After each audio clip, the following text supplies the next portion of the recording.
So here we go. Strategy number 1, fish where the fish are. So my claim to fame on the book that I wrote, Social Media Overload, is I don't want you to be a jack of all social media sites, master of none. Instead, my recommendation to you is to focus on a few and do them really well. So I don't need you being on every single social site out there, doing them sort of so-so.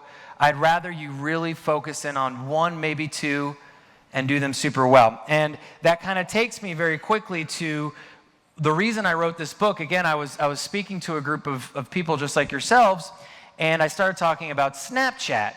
And a gentleman in the audience blurts out this sort of sound of frustration out of the blue while I was answering this person's question on Snapchat. So this is what the guy sounded like when he yelled out in my audience.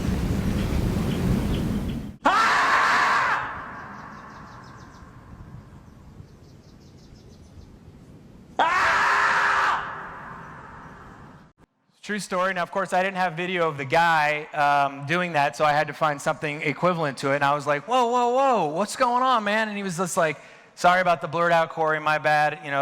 Didn't mean to interrupt. It's just, I'm frustrated. And I was like, well, tell me more. And he's like, I'm starting to get, Facebook and, maybe Twitter and LinkedIn maybe, and then all along, and maybe Instagram, and then along comes Snapchat, and I read about it in the Wall Street Journal, and I'm like, oh, I got to do Snapchat and blah, blah, blah.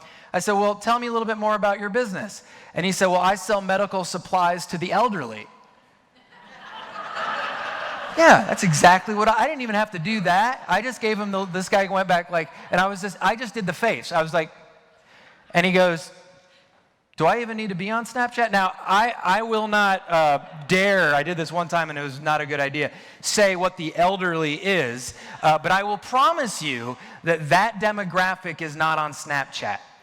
So he had this emotion of sort of freedom as he kind of skipped back to his seat, that was one site he did not have to worry about in his business. And I would encourage you that unless your demographic is primarily teenagers or even low 20s, early 20s, that I would at least prioritize a tool like Snapchat way to the bottom of the list, okay?